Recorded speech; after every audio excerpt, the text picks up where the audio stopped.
പുരോഹിതന്റെ അരികത്ത് വാസ്തവത്തിൽ ആർക്കും, മീൻസ് 12 ഗോത്രങ്ങളിൽപ്പെട്ട ആർക്കും പ്രാകാരത്തിൽ കയറി വരാം. അതാണ് പ്രാകാരത്തിന്റെ സവിശേഷത. ആർക്കും അവിടെ വന്ന് ദൈവത്തെ ആരാധിക്കാം. ദൈവത്തെ ആരാധിക്കുക എന്ന് പറഞ്ഞാൽ നമ്മുടെ ഇന്നത്തെ രീതിയിൽ നിങ്ങൾ എടുക്കരുത്. ഇന്നത്തെ രീതിയിൽ ഉദ്ദേശിക്കുന്നത് കയ്യടിയും പാട്ടും പ്രാർത്ഥനയും ആത്മാവിന്റെ ആരാധന, അഭിഷേകം, പരിശുദ്ധാത്മ സ്നാനം പ്രാപിച്ച ദൈവമക്കള് അവരാത്മാവിൽ അന്യഭാഷയിൽ ദൈവത്തെ ആരാധിച്ച് മഹത്വപ്പെടുത്തും. ഇതാണ് ഇന്ന് പുതിയ നിയമസഭയ്ക്ക് ദൈവം നൽകിയിരിക്കുന്ന ആത്മീക കൂട്ടായ്മ. നേരെ മറിച്ച് പഴയ നിയമത്തിൽ ഇങ്ങനെയുള്ള ഈ ആത്മാവിന്റെ ആരാധനയല്ല. ആരാധനയ്ക്ക് ഇച്ചിരി വ്യത്യാസമുണ്ട്, നമുക്കതറിയാമെന്നുള്ളതാണ്. അപ്പോൾ പ്രാകാരത്തിൽ ഗോത്ര വ്യത്യാസം തന്നെ 12 ഗോത്രം ഉണ്ടല്ലോ, രൂബേൻ മുതൽ ബെന്യാമീൻ വരെ. ഈ 12 ഗോത്രങ്ങളിൽപ്പെട്ട വ്യക്തികൾ ഗോത്ര വ്യത്യാസം തന്നെ അവിടെ കയറി വരാം. പക്ഷെങ്കിൽ വിശുദ്ധ സ്ഥലം എന്നറിയപ്പെടുന്ന ഈ രണ്ടാമത്തെ പാർട്ട് ശരിക്കും പറഞ്ഞാൽ ആലയത്തിന്റെ ആദ്യത്തെ സ്ഥലം എന്ന് പറയാം. പ്രാകാരം എന്ന് പറയുമ്പോൾ അത് മുറ്റമാണ്, അത് പുറം സ്ഥലമാണ്, ആലയത്തിന്റെ വെളിയിലാണ്. അപ്പോൾ അങ്ങനെ വരുമ്പോൾ ശരിക്കും ആലയം എന്ന് പറയുന്നത് വിശുദ്ധ സ്ഥലവും അതിവിശുദ്ധ സ്ഥലം അല്ലെങ്കിൽ പരിശുദ്ധ സ്ഥലം എന്നറിയപ്പെടുന്ന മനോഹരമായ ദേവാലയം. അപ്പോൾ ഈ പ്രാകാരത്തിൽ നിന്ന് അകത്തോട്ട് കയറുമ്പോൾ 12 ഗോത്രം ഇസ്രായേലിനുണ്ട്. തല ഉയർത്തി നിൽക്കുന്നു. ഓരോ വശത്തും 3 ഗോത്രങ്ങളായിട്ട് തമ്പടിച്ച് കിടക്കുന്നുണ്ട്, പാളയമടിച്ച് കിടക്കുന്നുണ്ട്. പക്ഷെങ്കിൽ അവർക്ക് പാരമ്പര്യം പറഞ്ഞുകൊണ്ടൊന്നും നേരെ കയറി വിശുദ്ധ സ്ഥലത്ത് വരാൻ അനുവാദമില്ല. വിശുദ്ധ സ്ഥലത്ത് നിൽക്കുവാൻ അനുവദിക്കപ്പെട്ടിരിക്കുന്നത് മഹാപുരോഹിതനും പുരോഹിതന്മാരുമാണ്. പൗരോഹിത്യ ശുശ്രൂഷ നിർവഹിക്കുന്നവർക്ക് മാത്രമേ വിശുദ്ധ സ്ഥലത്ത് നിന്ന് ശുശ്രൂഷ ചെയ്യാൻ പറ്റത്തുള്ളൂ. അപ്പോൾ ആ വിശുദ്ധ സ്ഥലം എന്നറിയപ്പെടുന്ന ഇടത്തിരിക്കുന്ന ഏറ്റവും മനോഹരമായ ഉപകരണങ്ങളുണ്ട്. അതിലൊന്നാണ് നമ്മൾ ചിന്തിക്കുവാൻ പോകുന്ന കാഴ്ചയപ്പത്തിന്റെ മേശ എന്നാണ് അതിന്റെ പൂർണ്ണ രൂപം. മേശ എന്നാണ് പറയാറുണ്ടെങ്കിലും അതിന്റെ പുറത്ത് ഏറ്റവും പ്രാധാന്യം അറിയിക്കുന്ന വസ്തുക്കൾ ഇരിപ്പുണ്ട്. അതിന്റെ പേര് അപ്പം എന്നാണ്, കാഴ്ചയപ്പത്തിന്റെ മേശ. അപ്പോൾ ഈ മേശ ഇത് നിർമ്മിതമായത്, ഈ മേശയെക്കുറിച്ചുള്ള വിശദീകരണങ്ങൾ. അപ്പോൾ നമുക്ക് ഈ വിഷയം പഠിക്കുമ്പോൾ ഒരു കുറിവാക്യം കൂടെ ഈ വിഷയത്തെ ആസ്പദീകരിച്ച് കേട്ടുകൊണ്ട് നമുക്ക് മുന്നോട്ട് പോകാം. ഓക്കെ, ദയവായിട്ടൊന്ന് എടുത്ത് ആരെങ്കിലും ഒന്ന് വായിച്ചാൽ നന്നായിരിക്കും. പുറപ്പാട് പുസ്തകം, ബുക്ക് ഓഫ് എക്സോഡസ്, ചാപ്റ്റർ 37, 37-ാം അധ്യായം 10-ാമത്തെ വാക്യം മുതൽ ഒന്ന് വായിക്കാമോ? പുറപ്പാട് പുസ്തകം 37-ാം അധ്യായത്തിന്റെ 10-ാം വാക്യം മുതൽ. അവൻ ഖദിരമരം കൊണ്ട് മേശ ഉണ്ടാക്കി. അതിന് 2 മുഴം നീളവും 1 മുഴം വീതിയും 1.5 മുഴം ഉയരവും ഉണ്ടായിരുന്നു. അത് തങ്കം കൊണ്ട് പൊതിഞ്ഞും ചുറ്റും പൊന്നുകൊണ്ടൊരു വക്കുണ്ടാക്കി. ചുറ്റും അതിന് 4 വിരൽ വീതിയുള്ള ഒരു ചട്ടവും ഉണ്ടാക്കി. ചട്ടത്തിന് ചുറ്റും പൊന്നുകൊണ്ട് ഒരു വക്കുണ്ടാക്കി. അതിന് 4 പൊൻവളയം വാർത്ത് 4 കാലിന്റെയും ഓരോ പാർശ്വത്തിൽ തറച്ചു. മേശ ചുമക്കേണ്ടതിന് തണ്ടുകൾ ചെലുത്തുവാൻ വളയങ്ങൾ ചട്ടത്തോട് ചേർന്നിരുന്നു. മേശ ചുമക്കേണ്ടതിനുള്ള തണ്ടുകൾ ഖദിരമരം കൊണ്ടുണ്ടാക്കി പൊന്നുകൊണ്ട് പൊതിഞ്ഞു. മതി. ഞാൻ ഇത്രയും വായിപ്പിച്ചത് മേശയുമായി ബന്ധപ്പെട്ടുള്ള നല്ലൊരു വിശദീകരണം ഈ 10 മുതൽ 15 വരെയുള്ള വേദവാക്യങ്ങൾ കൊടുത്തിട്ടുണ്ട്. ഇനി നിങ്ങൾ കുറിച്ചെടുത്തിട്ട് സാവധാനത്തിൽ വീണ്ടും വായിക്കുമ്പോൾ കൃത്യമായ ഒരു ഐഡിയ നിങ്ങൾക്ക് കിട്ടും. അതാണ് ഇത്രയും വാക്യങ്ങൾ വായിച്ച് കേൾപ്പിച്ചത്. ഇവിടെ നമ്മൾ വായിച്ചപ്പോൾ കണ്ടല്ലോ, ഖദിരമരം കൊണ്ട് മേശ ഉണ്ടാക്കി എന്നാണ്. ആദ്യ ക്ലാസ്സിൽ നമ്മൾ ചിന്തിച്ചു, 2-ാമത്തെ ക്ലാസ്സിൽ ഞാനത് ആവർത്തിച്ചു. വാസ്തവത്തിൽ ദേവാലയത്തിന്റെ പണിക്ക് വേണ്ടി ഉപയോഗിച്ച മരം ഒരൊറ്റ ഇനത്തിൽപ്പെട്ട മരമാണ്. ഒരൊറ്റ ഇനത്തിൽപ്പെട്ട മരം. ശലോമോന്റെ ദേവാലയത്തെ കുറിച്ച് പഠിക്കുമ്പോൾ ഒരു ഇനത്തിൽപ്പെട്ട മരമല്ല.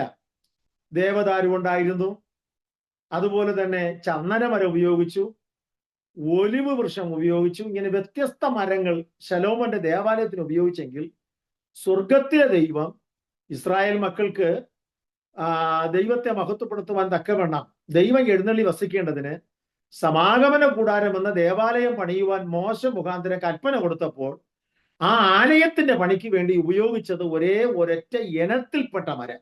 അതിന്റെ പേരാണ് കതിരമരം. നോക്കണം, കതിരമരത്തെക്കുറിച്ച് രണ്ട് കാര്യങ്ങൾ നമ്മൾ നേരത്തെ ക്ലാസ്സിൽ ചിന്തിച്ചു. ഒരൊറ്റ മനുഷ്യനും ഇഷ്ടപ്പെടാത്ത മരമാണ് കതിരമരം. ഒറ്റ മനുഷ്യനും ഇഷ്ടപ്പെടത്തില്ല. അതിന് കാരണം, കാണാൻ ഒരു പ്രത്യേക ഭംഗിയില്ല.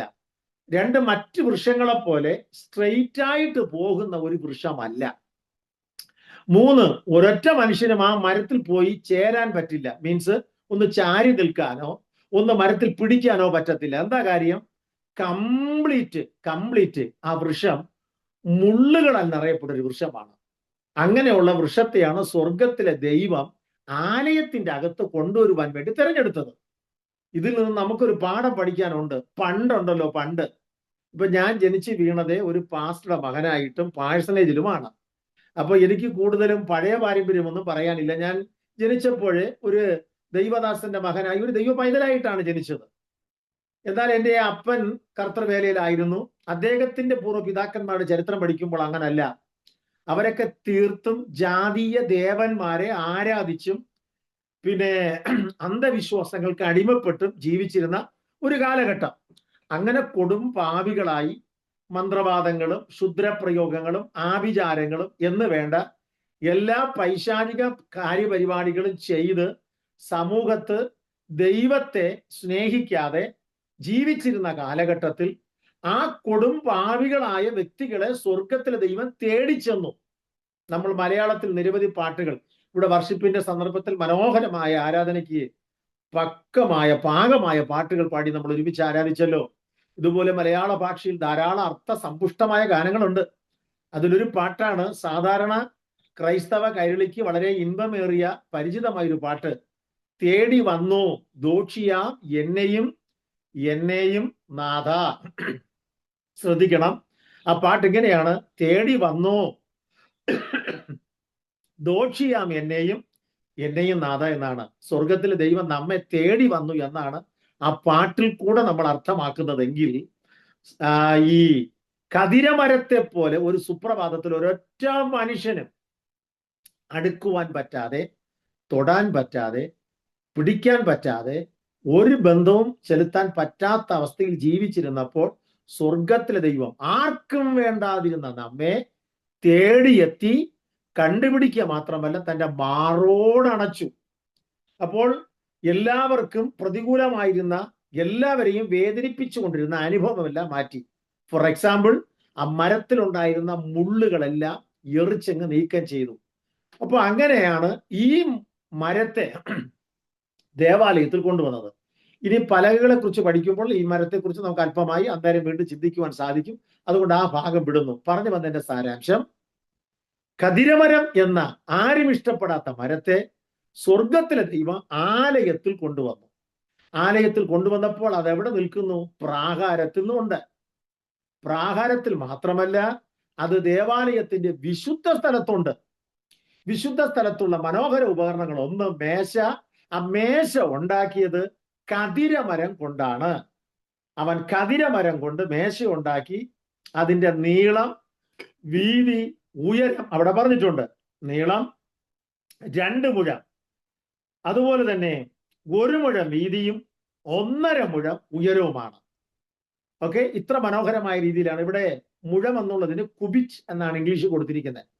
ഈ കുബിറ്റ് എന്ന പദം വെച്ച് നമ്മൾ കണക്കാക്കുമ്പോൾ നമ്മുടെ ഇന്ത്യൻ കണക്കനുസരിച്ച് 1.5 അടി ആണ് ഒരു കുബിറ്റ് എന്ന് പറയുന്നത്. 1.5 അടി. പക്ഷെങ്കിൽ അതിന്റെ ഈജിപ്ഷ്യൻ കണക്കും റോമൻ കണക്കും നമ്മുടെ ഇന്ത്യൻ കണക്കുമായിട്ട് ഒത്തുവരുന്നില്ല, വ്യത്യാസമുണ്ട്. ഇതിനേക്കാൾ കൂടുതലാണ്. അതുകൊണ്ട് നമുക്ക് ഇത് വെച്ച് കാൽക്കുലേറ്റ് ചെയ്യാൻ പറ്റത്തില്ല. കാൽക്കുലേറ്റ് ചെയ്താലും തെറ്റില്ല. പക്ഷെങ്കിൽ ഇതിനേക്കാളും വ്യത്യസ്തമായ അളവുകളാണ് ഈജിപ്ഷ്യന്റെ കണക്കും റോമൻ കണക്കും. അപ്പോൾ ആ കണക്ക് വെച്ച് ഇതിനേക്കാളും കുറച്ചും കൂടെ കൂടുതലാണ് വരുന്നത്. ഏതായാലും 2 മുഴം നീളം, പിന്നെ 1 മുഴം വീതി, 1.5 മുഴം ഉയരം. ഈ കണക്കിൽ സ്വർഗത്തിലെ ദൈവം പറഞ്ഞതുപോലെ മനോഹരമായ മേശ മരം കൊണ്ടുണ്ടാക്കി, കതിരമരം കൊണ്ടുണ്ടാക്കി. ഈ കതിരമരം കൊണ്ടുണ്ടാക്കിയ മേശ ഉണ്ടാക്കിയിട്ട് അതിനെ സ്വർണം കൊണ്ട് അല്ലെങ്കിൽ തങ്കം കൊണ്ട് അതിനെ പൊതിഞ്ഞു. മനോഹരമായ സ്വർണം കൊണ്ട് പൊതിഞ്ഞു. കംപ്ലീറ്റ് പൊതിഞ്ഞപ്പോൾ എന്താ സംഭവിച്ചത്? ഇത് മേശ എന്ന് കണ്ടാൽ തോന്നും, പക്ഷെങ്കിൽ കതിരമരത്തിന്റെ ലെവലേശം, എന്താ പറയേണ്ട, 1 ഇഞ്ച് പോലും പുറത്ത് കാണാൻ പറ്റാത്തത് കൊണ്ട് ഇങ്ങനെ ഒരു മരം ഇതിനകത്തുണ്ടെന്ന് ആർക്കും ഒരിക്കലും മനസ്സിലാക്കാൻ പറ്റത്തില്ല.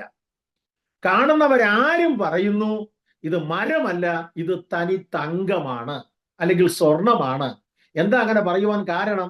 മരം കാണാനില്ല. കണ്ടോ, സ്വർഗത്തിലെ ദൈവത്തിന്റെ പുത്രനായ ക്രിസ്തു നമുക്ക് വേണ്ടിയാണ് മനുഷ്യത്വം സ്വീകരിച്ചത്.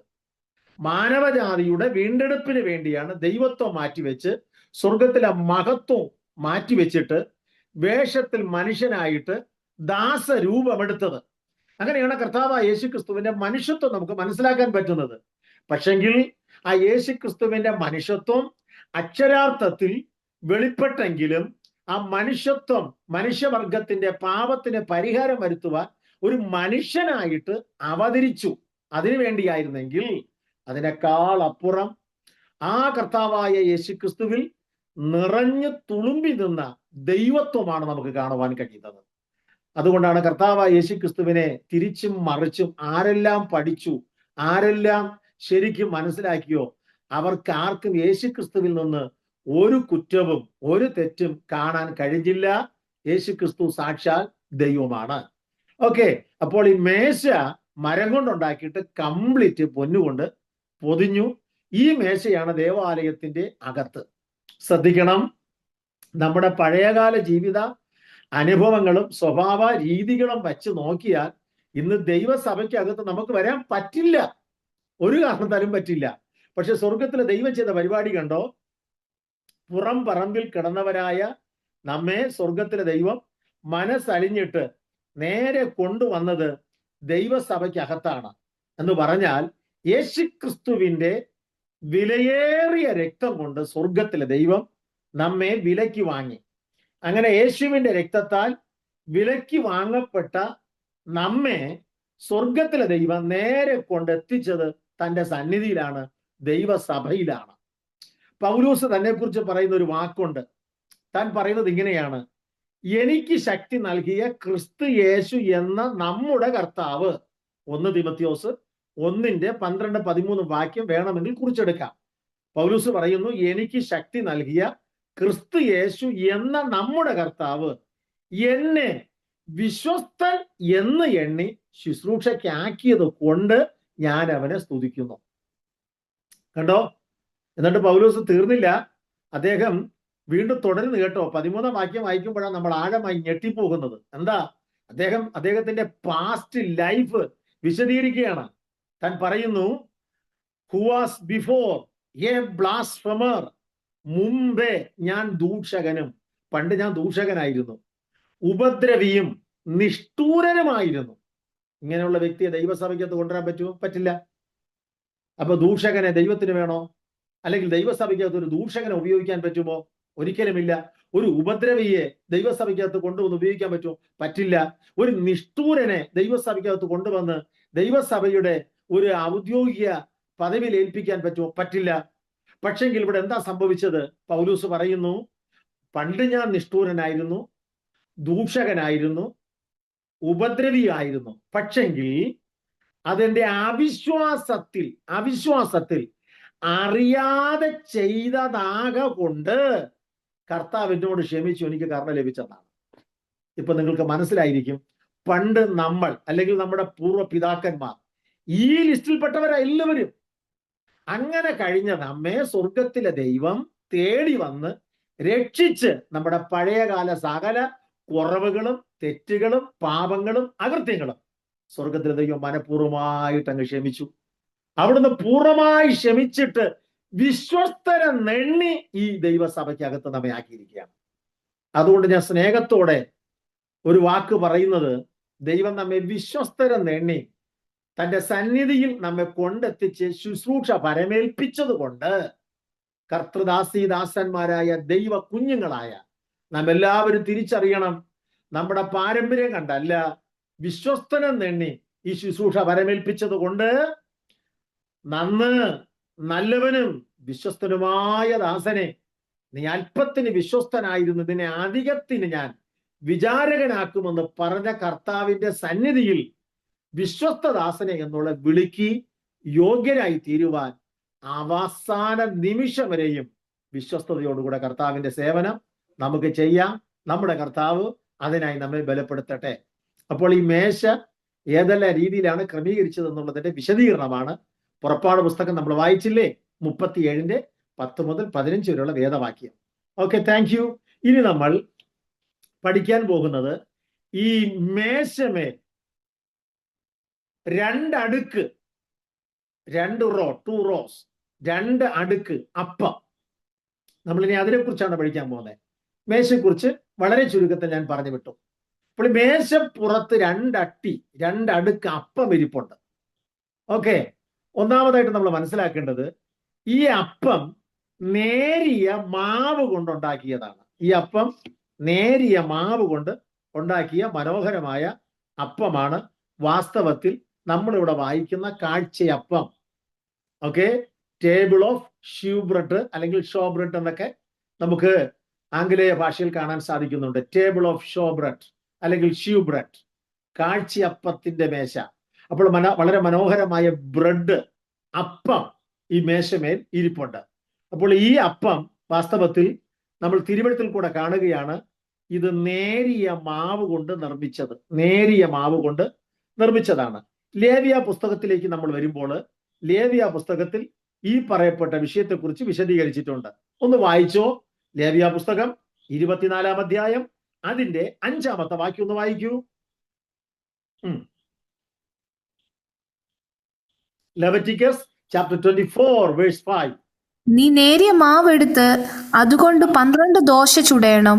ഓരോ ദോശ നേരിയ മാവെടുത്ത് അതുകൊണ്ട് 12 ദോശ ചുടണം. ഇവിടെ ദോശ എന്നാണ് മലയാളത്തിൽ പറഞ്ഞിരിക്കുന്നത്. 12 ദോശ ചുടണം. അടുത്ത് ഓരോ ദോശ 2 ഇടങ്ങഴി മാവ് കൊണ്ടായിരിക്കണം. കണ്ടോ, ദോശയുടെ അളവ് കൂടെ പറഞ്ഞിട്ടുണ്ട്. നമ്മളും ബ്രേക്ക്ഫാസ്റ്റിനും അതുപോലെ സന്ധ്യക്ക് കഴിക്കാനൊക്കെ ചിലപ്പോഴൊക്കെ ദോശ ഉണ്ടാക്കാറുണ്ടല്ലോ. പക്ഷെ നമ്മൾ ഉണ്ടാക്കുന്ന ദോശ ഒരേ അളവിലല്ല. കണ്ടാൽ ഒരേ വലിപ്പം പോലെ തോന്നിയാലും അല്പസ്വല്പം വ്യത്യാസം വരാൻ സാധ്യതയുണ്ട്. ഇവിടെ അങ്ങനല്ല. ഇവിടെ കൃത്യമായ വ്യവസ്ഥ ദൈവം കൊടുത്തു. ഒന്ന് നേരിയ മാവാണ്. നേരിയ മാവെന്ന് പറയുമ്പോഴത്തേക്കും വളരെ ശ്രദ്ധിക്കേണ്ട ഒരു കാര്യമാണ്, നേരിയ മാവ് എന്നുള്ളതിന് കൊടുത്തിരിക്കുന്ന പദം വളരെ മനോഹരമായൊരു പദമാണ്. അതായത് ഫൈൻ ഫ്ലോർ എന്നാണ് ഇംഗ്ലീഷിൽ കൊടുത്തിരിക്കുന്നത്, ഫൈൻ ഫ്ലോർ. അപ്പൊ എന്താ ഈ നേരിയ മാവെന്ന് പറഞ്ഞാൽ? നേരിയ മാവെന്ന് പറഞ്ഞാൽ ലേശം പോലും തരിയില്ലാത്തത്, അല്പം പോലും തരിയില്ല. നമ്മൾ ഉപയോഗിക്കുന്ന ഓരോ ഐറ്റം, ഫോർ എക്സാമ്പിൾ പുട്ടാകട്ടെ, മലയാളികൾക്ക് ഒരിക്കലും മറക്കാൻ പറ്റാത്ത ഒരു ഫുഡാണ്. ബ്രേക്ക്ഫാസ്റ്റിന് ഉപയോഗിക്കുന്ന ഒരു സാധനമാണ്. ഇപ്പൊ ബ്രേക്ക്ഫാസ്റ്റ് എന്നല്ല, ഇപ്പോൾ ഫേമസ് ഹോട്ടലുകളിൽ ചെന്നാലും പുട്ടും അതുപോലെ തന്നെ ഗ്രിൽഡ് ഫിഷും എല്ലാ ഐറ്റംസും ഉണ്ട്. അതവിടെ നിൽക്കട്ടെ, നമ്മുടെ വിഷയം അതല്ലല്ലോ. അപ്പോൾ ഈ പുട്ടുണ്ടാക്കുമ്പോഴത്തേക്ക് അമ്മമാരോട് ചോദിച്ചറിയാം, നമ്മുടെ പ്രിയ മാതാവുമാര് പുട്ടുണ്ടാക്കുമ്പോൾ ആ പുട്ട് നേരിയ മാവ് കൊണ്ടുണ്ടാക്കിയാൽ പുട്ടാക്കി എടുക്കാൻ പറ്റില്ല. പുട്ടിന് ഇച്ചിരി തരി വേണം. ഓക്കെ, അതുപോലെ നമ്മുടെ അമ്മമാര് പണ്ട് അപ്പം ചുടും, പണ്ടല്ല ഇപ്പോഴും ചുടും. ആ അപ്പത്തിനും ലേശം തരി വേണം. അപ്പോൾ എന്തുണ്ടാക്കിയാലും ലേശം തരി വേണം. പക്ഷെങ്കിൽ ഇവിടെ ദൈവം കൊടുത്ത അവസ്ഥ, ഇവിടെ ആലയത്തിൽ കൊണ്ടുവരേണ്ട അപ്പം, ഈ അപ്പം ഉണ്ടാക്കേണ്ടത് നേരിയ മാവ് കൊണ്ടാണ്. അർത്ഥം അല്പം പോലും തരിയില്ലാതെ നേരിയ മാവ് കൊണ്ട് ഉണ്ടാക്കപ്പെടേണ്ടതാണ് ഈ മനോഹരമായ അപ്പം. ഓക്കെ, ഗോതമ്പ് ചതഞ്ഞ് പൊടിഞ്ഞ് തരി അശേഷം ഇല്ലാതെയാണ് ഇതിനെടുക്കുന്നത്. ഈ ഗോതമ്പിനെ ചതച്ച് പിന്നെ അതിനെ പൊടിച്ച് ലേശം പോലും തരിയില്ലാതെ, തരി ഇവിടെ കൊണ്ടുവരാൻ വ്യവസ്ഥയില്ല, തരി വെച്ചുണ്ടാക്കാനും വ്യവസ്ഥയില്ല. എന്ന് പറഞ്ഞാൽ ഇതിന്റെ അർത്ഥം കൂടെ നമ്മൾ മനസ്സിലാക്കണം. ഏത് മനുഷ്യനെ കുറിച്ച് പഠിച്ചാലും, ഏത് മനുഷ്യൻ, അത് തിരുമേനി ആയാലും ഐമേനി ആയാലും, അതിന് ഇന്റർനാഷണൽ സ്പീക്കർ ആയാലും അല്ലെങ്കിൽ ഒരു ലോക്കൽ പ്രസംഗകനായാലും, ആരായാലും, പാരമ്പര്യ വിശ്വാസി ആയാലും, ഈ അടുത്ത കാലത്ത് വിശ്വാസത്തിലേക്ക് വന്ന വ്യക്തി ആയാലും, ഏത് മനുഷ്യന്റെ ലൈഫ് എടുത്ത് പഠിച്ചാലും എവിടെയെങ്കിലും ഒളിഞ്ഞും മറഞ്ഞും തിരിഞ്ഞും കിടക്കുന്ന ഒരു ചെറിയ തരി കാണാൻ സാധ്യതയുണ്ട്. ഓക്കെ, എവിടെയെങ്കിലും. യേശുക്രിസ്തുവിന്റെ കൂടെ നോക്കിയേ, 3.5 കൊല്ലം സഞ്ചരിച്ച പത്രോസ് 3.5 കൊല്ലം സഞ്ചരിച്ചു. യേശു വിളിച്ച് ഇറക്കി വിട്ടതാണ്. യേശുവിന് വിളി കേട്ട് ഇറങ്ങിയതാണ്. ആദ്യമായിട്ട് പത്രോസിനെ കൊണ്ടുവന്നത് തന്റെ സഹോദരൻ അന്ത്രയോസാണ്. അപ്പോൾ സ്വർഗത്തിലെ ദൈവപുത്രന്റെ ക്ഷണം സ്വീകരിച്ച് ഇറങ്ങിത്തിരിച്ച അപ്പോസ്തലന്മാരിൽ ഒരാളാണ് പത്രോസ്. ഈ വിളി കേട്ട് ഇറങ്ങിത്തിരിച്ച അത്ഭുതങ്ങൾ കണ്ടും കേട്ടും അത്ഭുതങ്ങൾക്ക് മൂകസാക്ഷ്യം വഹിച്ചും 3.5 കൊല്ലം യേശുവിന്റെ പിന്നാലെ സഞ്ചരിച്ചിട്ടും യേശുവിനെ പോലും അറിയാതെ, യേശുവിനെ അറിഞ്ഞുകൂടെന്നല്ല, യേശു സർവജ്ഞനാണ്, അറിയാം, എങ്കിൽ യേശുവിനോട് പോലും പറയാതെ അദ്ദേഹം മറച്ച് ഒളിച്ചു കൊണ്ട് നടന്ന ഒരു വാള്. യേശുവിന്റെ പിന്നാലെ പോകുന്നവർക്ക് അക്ഷരാർത്ഥത്തിലുള്ള വാളിന്റെ ആവശ്യമില്ല. വാളെടുത്ത് അഭ്യാസനം യേശു കൊടുത്തിട്ടില്ല. നമ്മൾ ലേഖനങ്ങളിലേക്ക് വരുമ്പോൾ പൗലോസ് അപ്പോസ്തലൻ പറഞ്ഞിരിക്കുന്ന വാള് വചനമെന്ന വാളാണ്. അല്ലാതെ അക്ഷരാർത്ഥത്തിലുള്ള സാധാരണപ്പെട്ട വാള് മാരകായുധങ്ങൾ പിടിക്കുവാൻ ദൈവസഭയ്ക്കും ദൈവമക്കൾക്കും വ്യവസ്ഥയില്ല. ഞാൻ പറഞ്ഞു വന്നതിന്റെ താല്പര്യം, പ്രസംഗകരിൽ അഗ്രഗണ്യനാണ്. 12 അപ്പോസ്തലന്മാരെ കുറിച്ച് പഠിക്കുമ്പോൾ പ്രസംഗത്തിൽ മുൻപന്തിയിലാണ്. തന്റെ ഒറ്റ പ്രസംഗത്തിലാണ് 3000, പിന്നെ അത് 5000 ആയിരങ്ങളുടെ എണ്ണമാണ് ഓരോ ശുശ്രൂഷയിലും വർദ്ധിച്ചു കൊണ്ടിരുന്നത്. ഇത്രയും മഹനീയമായ ശുശ്രൂഷ ചെയ്ത ഒരു കഥാപാത്രം യേശുക്രിസ്തുവിന്റെ കൂടെ നടന്നിട്ടും ആ വാള് തനിക്ക് കളയാൻ സാധിച്ചില്ല. യേശു അവസാനം പറയുന്നു, പത്രോസെ വാള് ഉറയിലിടൂ, വാളെടുക്കുന്നവൻ വാളാൽ വീഴും. ഞാൻ പറഞ്ഞു വന്നതിന്റെ താല്പര്യം, പത്രോസിന്റെ ജീവിതത്തിൽ ഒരു ചെറിയ തരി എന്ന് പറയുന്നത് ഉപേക്ഷിക്കേണ്ട വസ്തു, ആ വാള് ഉപേക്ഷിക്കാതെ കൊണ്ടു നടന്നു. ഇതുപോലെ നമ്മുടെയും ജീവിതത്തിൽ നമുക്ക് ചിലപ്പോൾ കണ്ടുപിടിക്കാൻ കഴിയത്തില്ല. ദൈവത്തിന് ഇഷ്ടമില്ലാത്ത എന്തെങ്കിലും ഒരു ചെറിയ തരി കൊണ്ടു നടക്കാൻ സാധ്യതയുണ്ട്. പക്ഷെ കൊണ്ടു നടക്കാൻ പാടില്ല.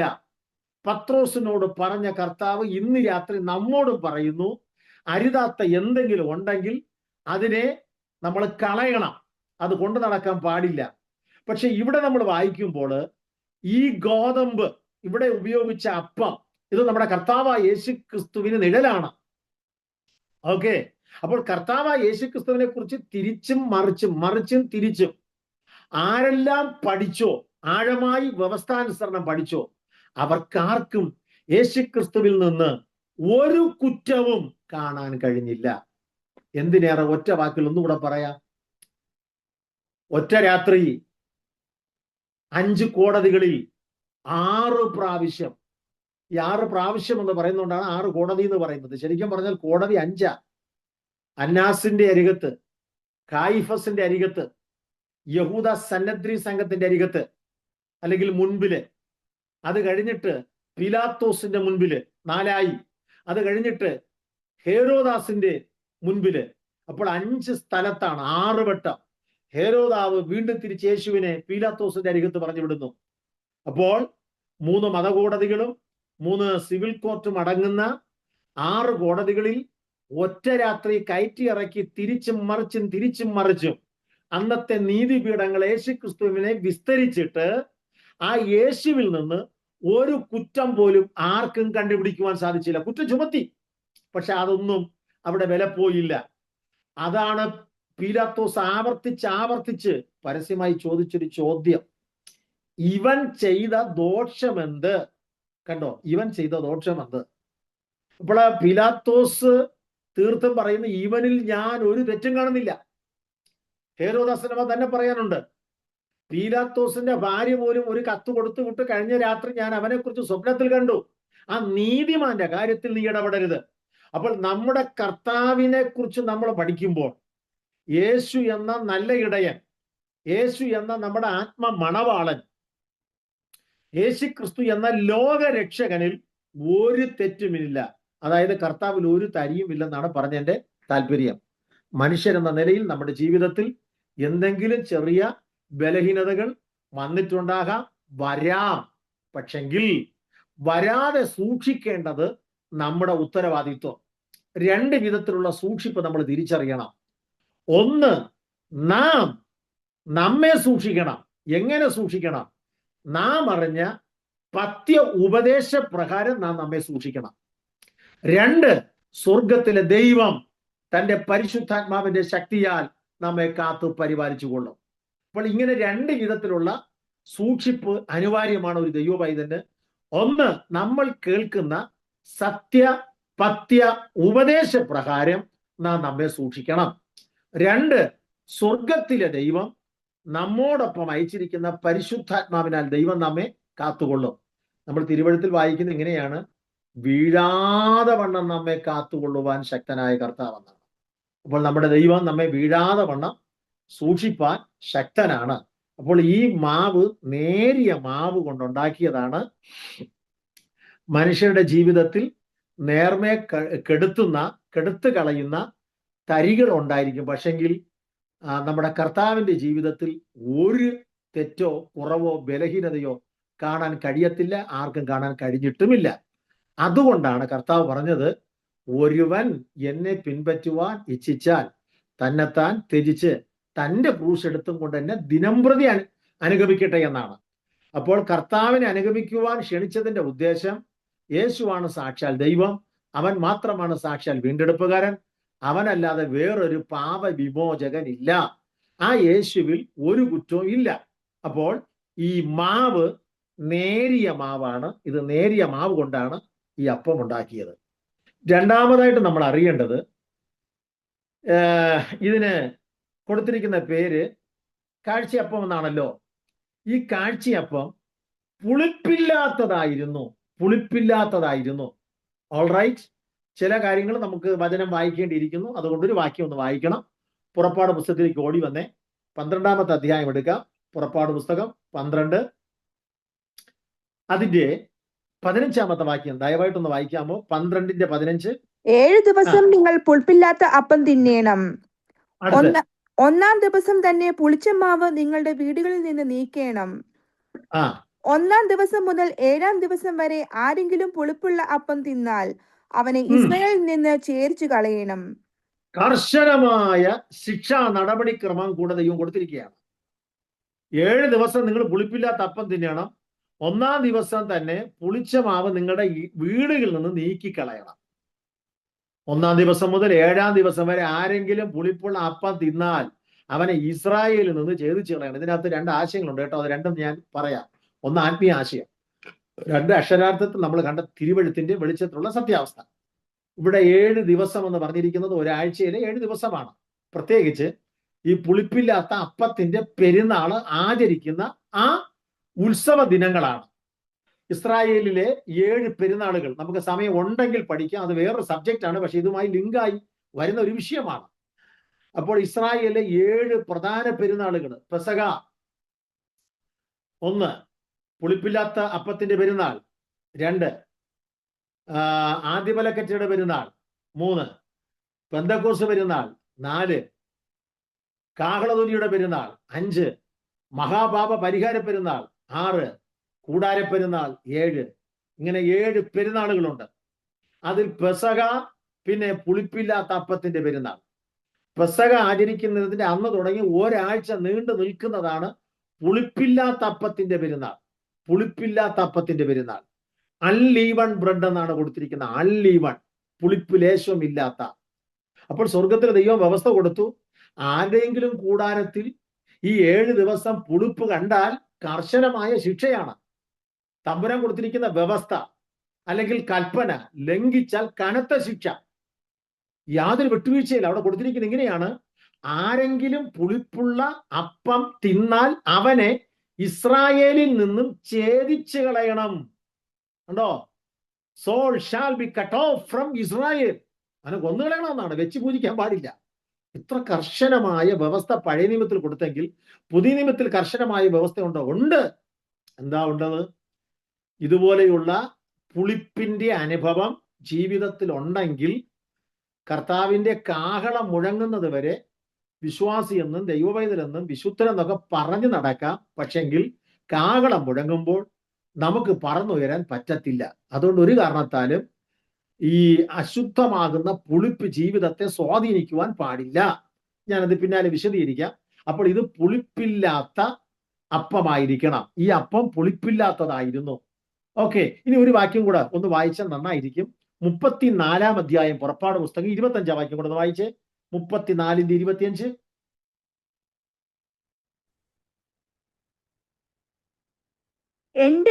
എന്റെ യാഗരക്തം പുളിപ്പുള്ള അപ്പത്തോടു കൂടെ അർപ്പിക്കരുത്.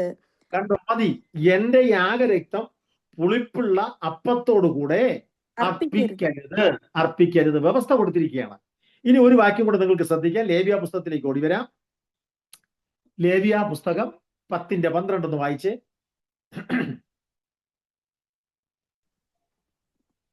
അഹരോനോടും അവന് ശേഷിപ്പുള്ള പുത്രന്മാരായ എലിയാസരോടും ഈദാമാരോടും മോശ പറഞ്ഞതെന്തെന്നാൽ, യഹോവയുടെ ദഹനയാഗങ്ങളിൽ ശേഷിപ്പുള്ള ഭോജനയാഗം നിങ്ങൾ എടുത്ത് യാഗപീഠത്തിന്റെ അടുക്കൽ വെച്ച് പുളിപ്പില്ലാത്തതായി ഭക്ഷിപ്പീൻ.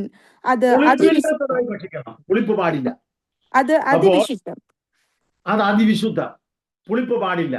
ഈ പുളിപ്പെന്ന് പറയുന്നത് പ്രധാനമായിട്ട് 2 വിധത്തിലാണ് ചിത്രീകരിച്ചിരിക്കുന്നത്. 2 വിധത്തിൽ. അത് നിങ്ങൾ ശ്രദ്ധിക്കണം.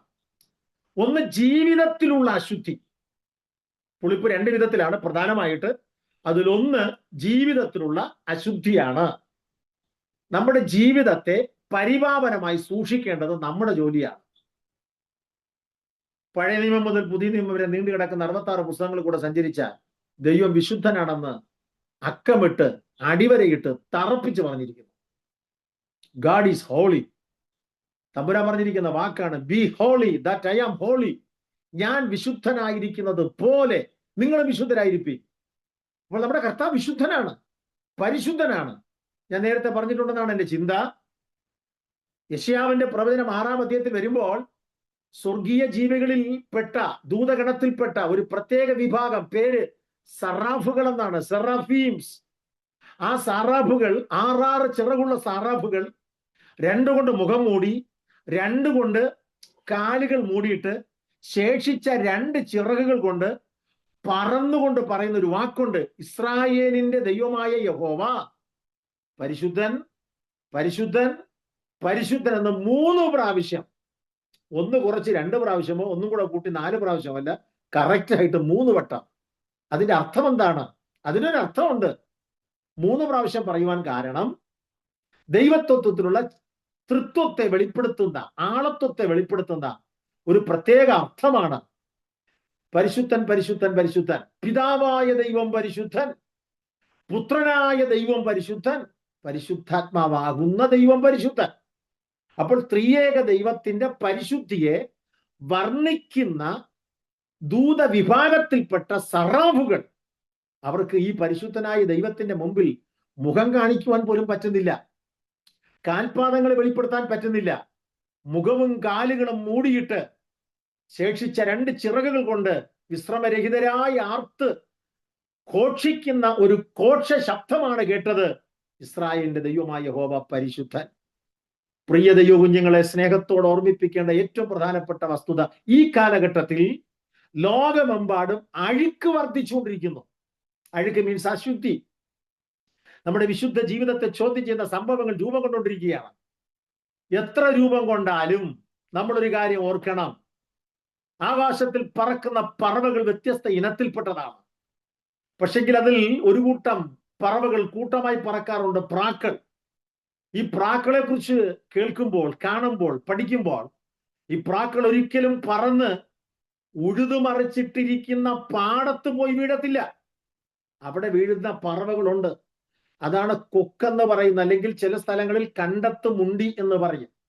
കൊക്ക് തുടങ്ങിയ പറവകൾ, കാക്കകളെ പോലെയുള്ള പറവകൾ അവിടെ വന്ന് വീഴുമ്പോൾ ഒരിക്കലും നനഞ്ഞ് ചള്ള നിറഞ്ഞ് കിടക്കുന്ന, അഴുക്ക് പുരണ്ട് കിടക്കുന്ന സ്ഥലത്ത് പ്രാക്കൾ വന്ന് കാലുകുത്തത്തില്ല. അത് ഉണങ്ങിയ സ്ഥലമാണ്, നിലമാണ് നോക്കി അത് പോയി വീഴുന്നത്.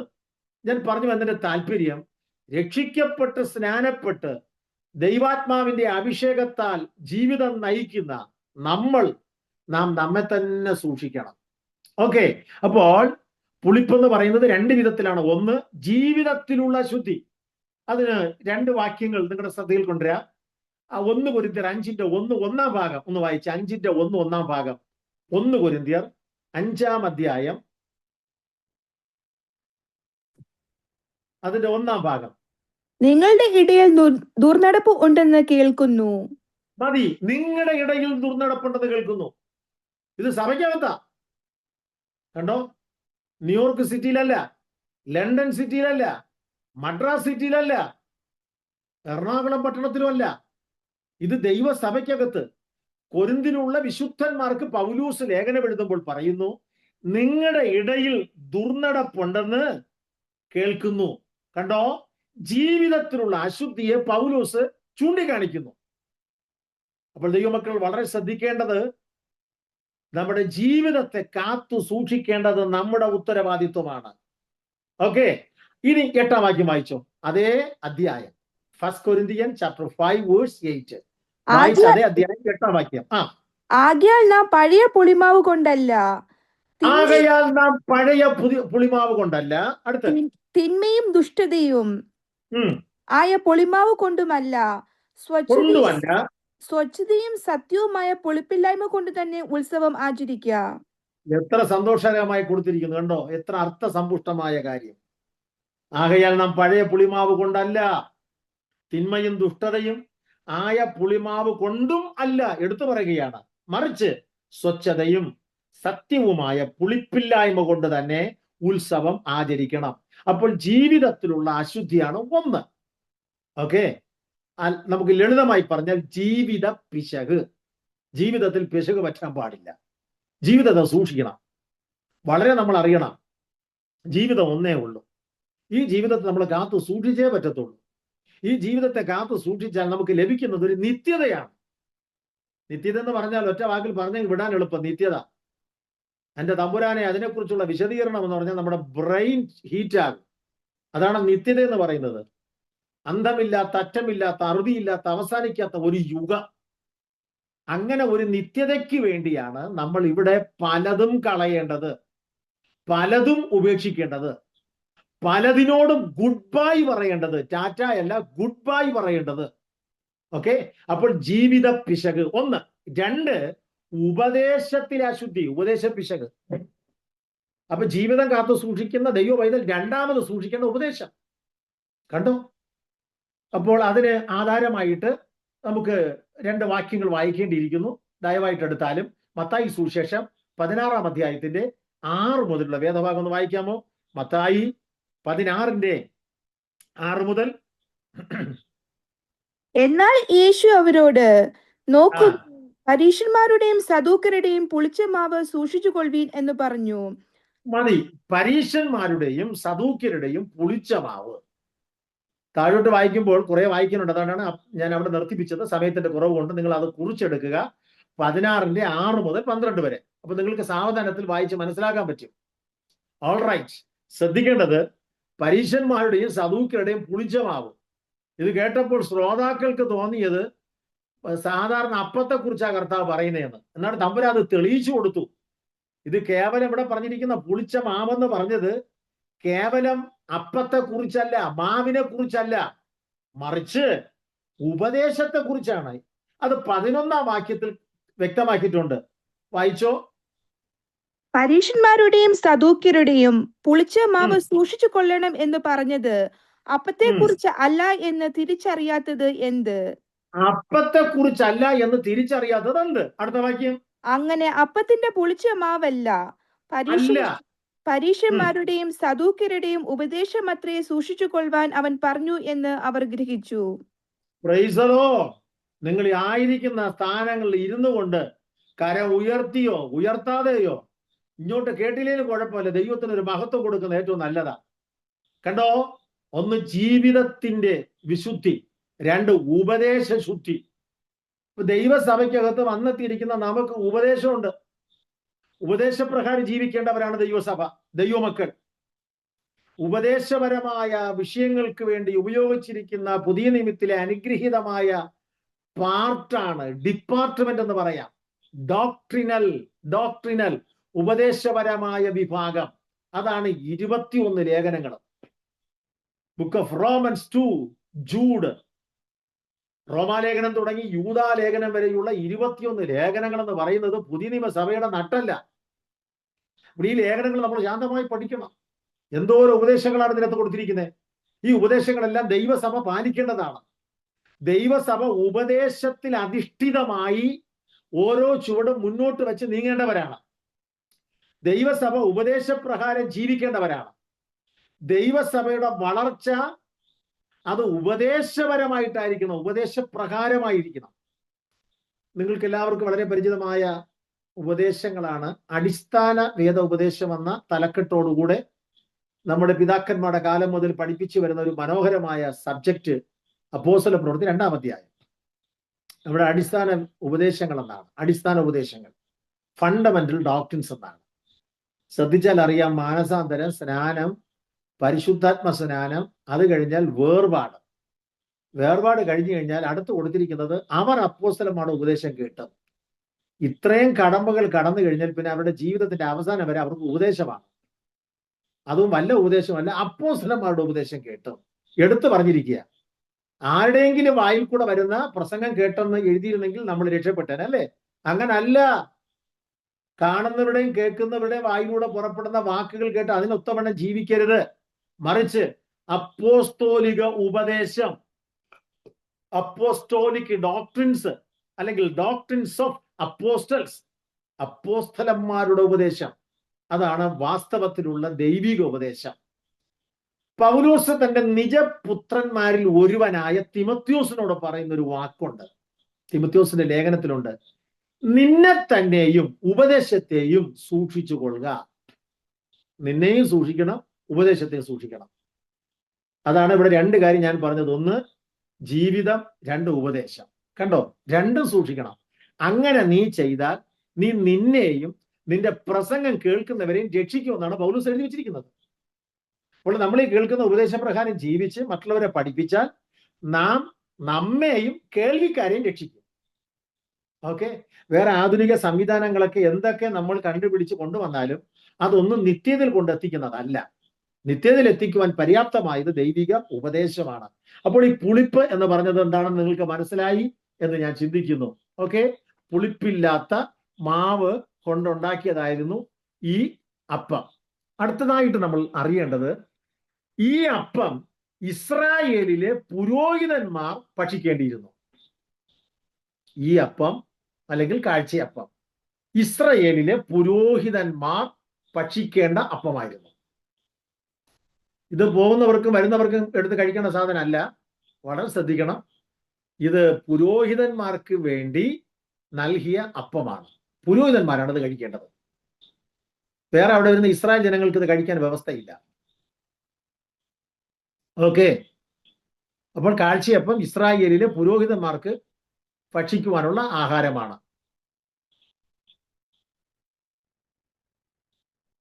ലേവ്യ പുസ്തകം ഒന്ന് എടുത്ത് 24-ാം അധ്യായത്തിന്റെ 5 മുതലുള്ള വാക്യം ഒന്ന് വായിക്കാമോ? ലേവ്യ 24:5 മുതൽ. നീ നേരിയ മാവെടുത്ത് അതുകൊണ്ട് 12 ദോശ ചുടേണം.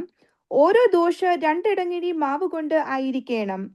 അവയെ യഹോവയുടെ സന്നിധിയിൽ തങ്കമേശമേൽ 2 അടുക്കായിട്ട് ഓരോ അടുക്കിൽ 6 വീതം വെക്കണം.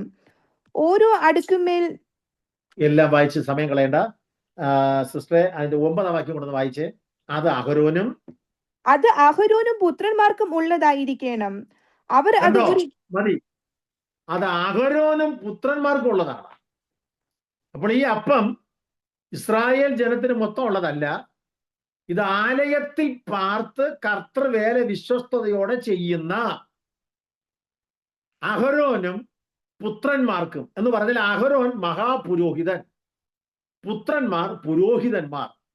അപ്പോൾ മഹാപുരോഹിതനും പുരോഹിതന്മാരും അടങ്ങിയ ഇന്നത്തെ നമ്മുടെ ഭാഷയിൽ പറഞ്ഞ കർത്തൃദാസന്മാർ, അല്ലെങ്കിൽ നമ്മുടെ സാധാരണ നമ്മൾ ഉപയോഗിക്കുന്ന ഒരു പദമാണല്ലോ പാസ്റ്റർ.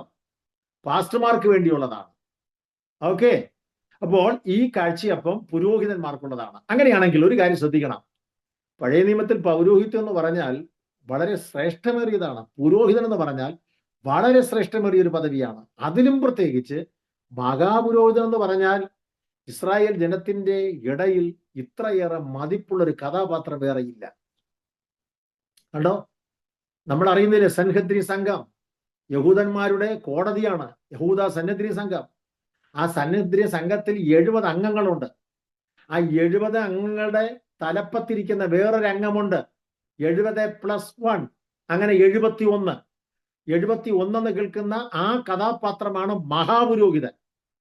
അദ്ദേഹമാണ് അതിന്റെ തലപ്പത്തിരിക്കുന്ന കഥാപാത്രം. അപ്പോഴങ്ങനെയാണെങ്കിൽ മഹാപുരോഹിതൻ എന്ന് പറഞ്ഞാൽ വളരെ പേരും പ്രശസ്തിയും പെരുമയും ഉള്ള ഒരു കഥാപാത്രമാണ്. അങ്ങനെ പുരോഹിതന്മാർക്കുള്ള ഭക്ഷണമാണ് ഈ മേശപ്പുറത്തിരിക്കുന്ന അപ്പം. മറ്റാർക്കും ഇത് ഭക്ഷിക്കുവാൻ വ്യവസ്ഥയില്ല. അങ്ങനെയാണെങ്കിൽ പഴയ നിയമത്തിലെ പുരോഹിതന്മാര് വളരെ അറിയപ്പെട്ടവരും പ്രശസ്തി ആർജിച്ചവരുമായിരുന്നെങ്കിൽ പുതിയ നിയമത്തിൽ പൗരോഹിത്യം എന്ന് പറഞ്ഞൊന്നുണ്ടോ? പുരോഹിതന്മാരുണ്ടോ? അപ്പോൾ പുതിയ നിയമത്തിൽ പുരോഹിതന്മാരുണ്ടോ എന്ന് ചോദിക്കുന്ന ചോദ്യത്തിന് നമുക്ക് എല്ലാത്തിനും വാസ്തവത്തിൽ തെളിവ് നമ്മുടെ കർത്താവായ യേശുക്രിസ്തുവാണ്. അല്ലേ? ആണ്. അങ്ങനെയാണെങ്കിൽ യേശുക്രിസ്തുവിനെ കുറിച്ച് നമ്മൾ ചിന്തിക്കേണ്ടിയിരിക്കുന്നു. എന്താണ് യേശുക്രിസ്തുവിനെ കുറിച്ച് ചിന്തിക്കേണ്ടത്? യേശുക്രിസ്തു ആരാണ്? ബൈബിൾ, പുതിയ നിയമം, പഴയ നിയമം നിൽക്കട്ടെ, പുതിയ നിയമത്തിൽ യേശുവിനെ പുരോഹിതനെന്നും അപ്പോസ്തലനെന്നും സ്ഥാനപ്പേര് നൽകി പറഞ്ഞിരിക്കുകയാണ്. 1-2 വാക്യങ്ങൾ ഞാൻ നിങ്ങൾക്ക് തരാം, നിങ്ങൾ കുറിച്ചെടുക്കൂ. എബ്രായർക്ക് എഴുതിയ ലേഖനം 3-ാം അധ്യായത്തിന്റെ 1-2 വാക്യങ്ങൾ. അതുകൊണ്ട് വിശുദ്ധ സഹോദരന്മാരെ, സ്വർഗീയ വിളിക്ക് ഓഹരിക്കാരായുള്ളവരെ, നാം സ്വീകരിച്ചു പറയുന്ന അപ്പോസ്തോലനും മഹാപുരോഹിതനുമായ യേശുവിനെ ശ്രദ്ധിച്ചു നോക്കുവീൻ എന്നാണ്. അപ്പോൾ അവിടെ യേശുവിനെ കുറിച്ച് പറഞ്ഞിരിക്കുന്ന മഹാപുരോഹിതൻ എന്നാണ്. ഇനി അതേ ലേഖനത്തിൽ, എബ്രായ ലേഖനത്തിൽ, അവിടെയാണ് ഏറ്റവും കൂടുതൽ യേശുക്രിസ്തുവിനെ കുറിച്ച്, യേശുവിന്റെ മഹത്വം, മാഹാത്മ്യം, ഗ്രേറ്റ്നെസ്, അല്ലെങ്കിൽ യേശു ശ്രേഷ്ഠനാണെന്ന് തെളിയിച്ചിരിക്കുന്നത് എബ്രായ ലേഖനത്തിലാണ്. ഇനി നിങ്ങൾ അറിയേണ്ട അതിന്റെ 7-ാം അധ്യായത്തിലേക്ക് വരുമ്പോഴത്തേക്കും 7-ാം അധ്യായം 26-ാം വാക്യത്തിൽ ഇങ്ങനെയുള്ള മഹാപുരോഹിതനല്ലോ നമുക്ക് വേണ്ടത്, പവിത്രൻ, നിർദോഷൻ, നിർമ്മലൻ, പാപികളോട് വേർപെട്ടവൻ, സ്വർഗത്തെക്കാൾ ഉന്നതനായി തീർന്നവൻ. അപ്പോൾ ഈ മഹാപുരോഹിതനാണ് ആകാശത്തുകൂടെ കടന്നുപോയവൻ. ഓക്കെ, തന്നെയല്ല, സഹതാപമുള്ള മഹാപുരോഹിതൻ. നമ്മോട് സഹതാപം കാണിപ്പാൻ കഴിയാത്തവനല്ലല്ലോ എന്നാണ് പറഞ്ഞിരിക്കുന്നത് ആ ലേഖനത്തിൽ. അപ്പോൾ യേശുക്രിസ്തു മഹാപുരോഹിതനാണ്. പഴയ നിയമത്തിൽ പുരോഹിതന്മാരുടെ ഒരു വലിയ ലിസ്റ്റാണ് നമ്മൾ കാണുന്നത്. അതിൽ 1-ാമത്തെ പുരോഹിതനാണ് ഇസ്രായേലിന്റെ 1-ാമത്തെ പുരോഹിതനാണ് അഹരോൻ. ഓക്കെ, അതിനെ തുടർന്ന് ഇങ്ങോട്ട് പുരോഹിതന്മാരുടെ ഒരു വലിയ ലിസ്റ്റാണ്, മഹാപുരോഹിതന്മാരും പുരോഹിതന്മാരും. അപ്പോൾ ഇങ്ങനെ പുരോഹിതന്മാരുടെ ഒരു വലിയ ലിസ്റ്റ് കാണുമ്പോൾ പുതിയ നിയമത്തിൽ പൗരോഹിത്യമുണ്ടോ എന്ന് നമ്മൾ ചോദിക്കും, അല്ലേ? പക്ഷെ പുതിയ നിയമത്തിൽ നമ്മുടെ കർത്താവായ യേശുക്രിസ്തു അവിടുന്ന് മഹാപുരോഹിതനാണെന്ന് വളരെ തിട്ടമായിട്ടും വ്യക്തമായിട്ടും രേഖപ്പെടുത്തിയിരിക്കുകയാണ്. ഇതിൽ നമ്മളൊരു കാര്യം മനസ്സിലാക്കണം. സ്വർഗത്തിലെ ദൈവം നമ്മെ, പഴയ നിയമത്തിൽ അതിന് ചാൻസ് ഇല്ല. പുരോഹിതന്മാരെന്ന് പറയുന്നത് ഒരൊറ്റ ഗോത്രത്തിൽപ്പെട്ടവരായിരിക്കണം. അത് ലേവി ഗോത്രം, അഹരോന്യ കുടുംബം. വേറൊരു ഗോത്രത്തിൽ നിന്നും ഈ പോസ്റ്റിലേക്ക് ആരെയും എടുക്കത്തില്ല. അതാണ് അവിടുത്തെ കർശനമായ വ്യവസ്ഥ. എന്നാൽ നേരെ മറിച്ച്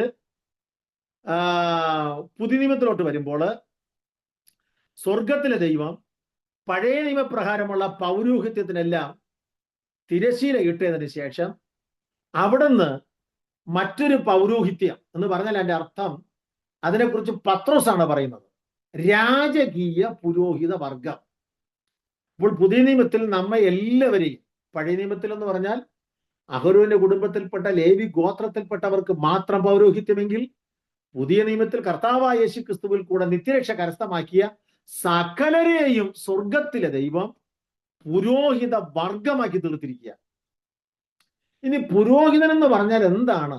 അതോടെ നമ്മളൊന്ന് അറിയുന്നത് നന്നായിരിക്കും. പുരോഹിതന്റെ ഡ്യൂട്ടി ഒരുപാടുണ്ട്, എങ്കിലും പ്രധാനപ്പെട്ട ഒരു ഡ്യൂട്ടി ഓർമ്മിപ്പിക്കാം.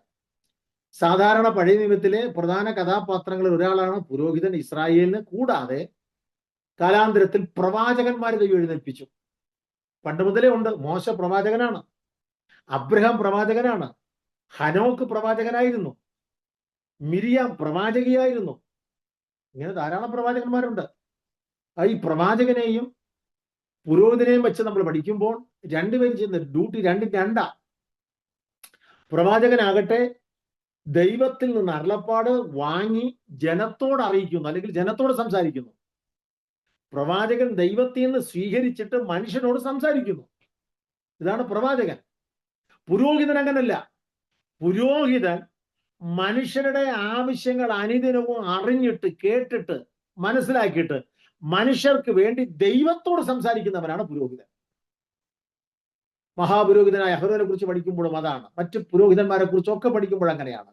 മനുഷ്യർക്ക് വേണ്ടി ദൈവത്തോട് സംസാരിക്കുന്നവൻ, അതാണ് പുരോഹിതൻ. അങ്ങനെയാണെങ്കിൽ ഇന്ന് ഈ സമയത്ത് നമ്മുടെ കർത്താവായ യേശുക്രിസ്തു പുരോഹിതനാണ്.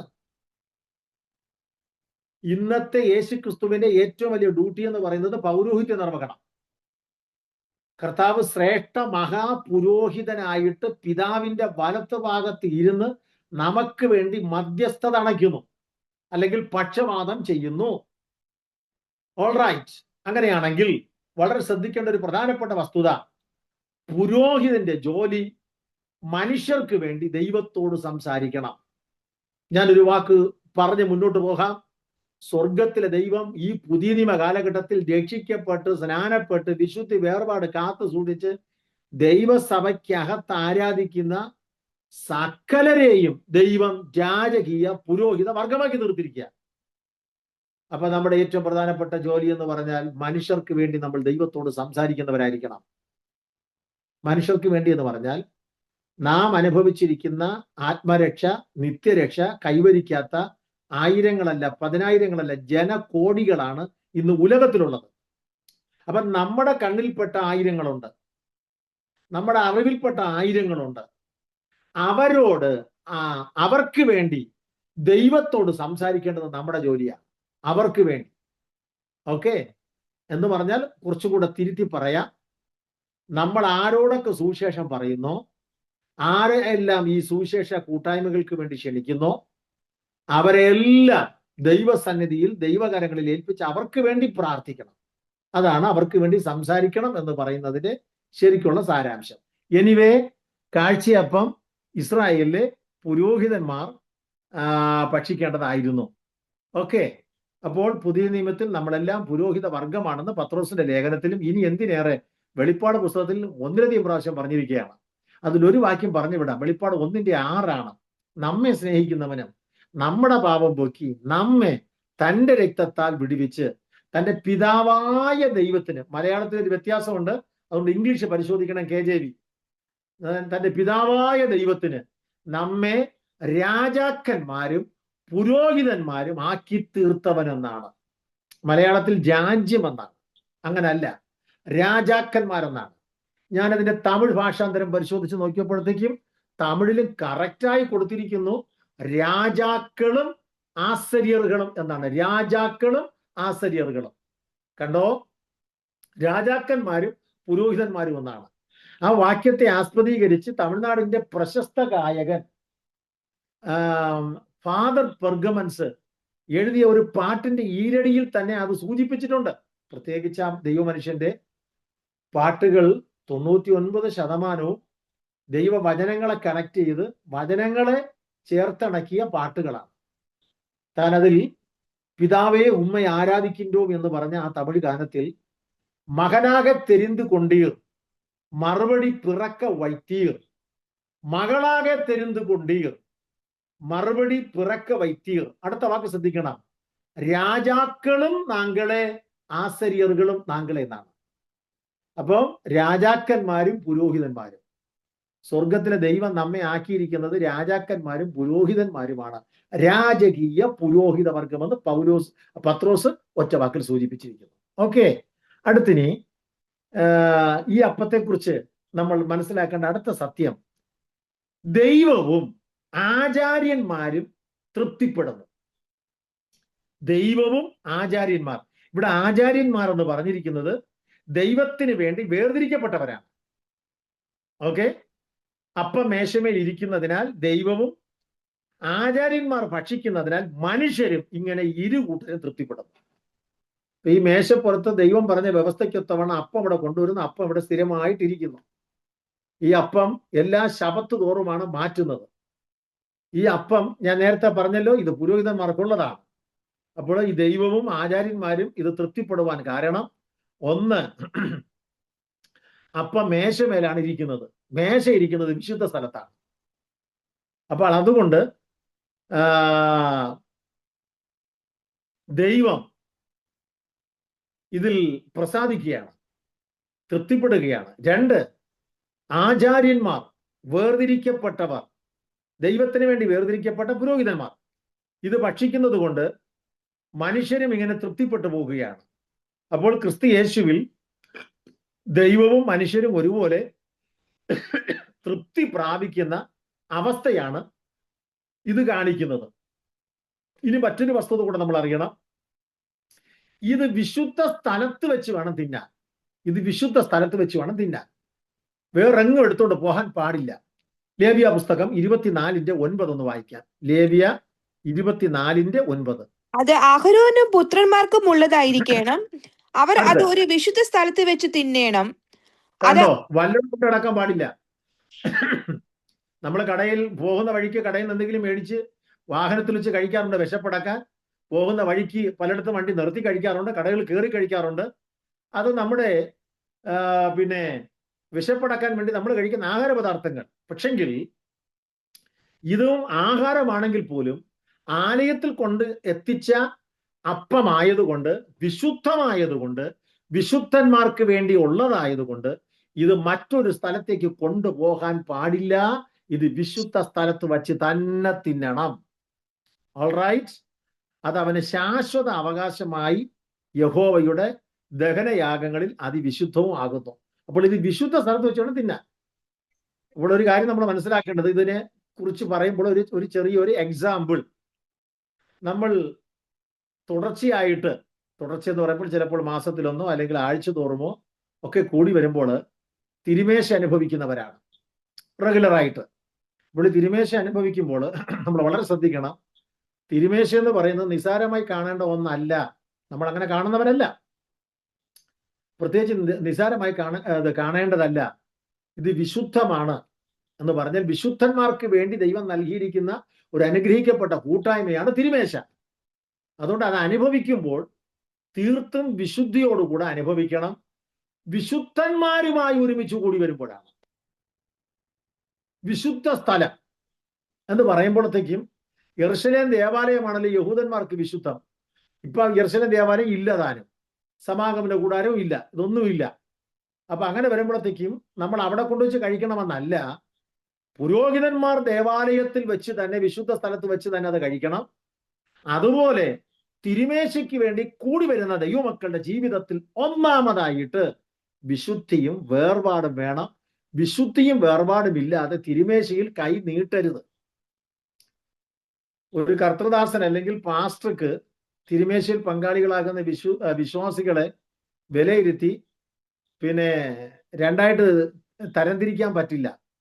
ഒരു കൂട്ടരെ കർത്തൃമേശയിൽ നിന്ന് ഒഴിവാക്കാനൊന്നും പാസ്റ്റർക്ക് വ്യവസ്ഥയില്ല. പാസ്റ്റർക്ക് അത് ചെയ്യാൻ പറ്റത്തില്ല. പക്ഷെ അത് ചെയ്യേണ്ടത് നമ്മൾ ഓരോരുത്തരും.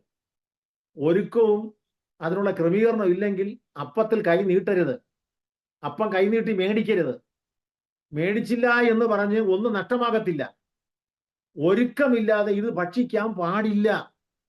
ജീവിതത്തിൽ വിശുദ്ധി ഇല്ലാതെ തിരുമേശയ്ക്ക് കൈനീട്ടാൻ പാടില്ല. അങ്ങനെ നിങ്ങൾ ഈ അപ്പം തിന്നുകയും പാനപാത്രം കുടിക്കുകയും ചെയ്യുമ്പോഴൊക്കെയും നമ്മുടെ കർത്താവ് വരുവോളം അവന്റെ മരണത്തെ പ്രസ്താവിക്കുന്നതാണ്.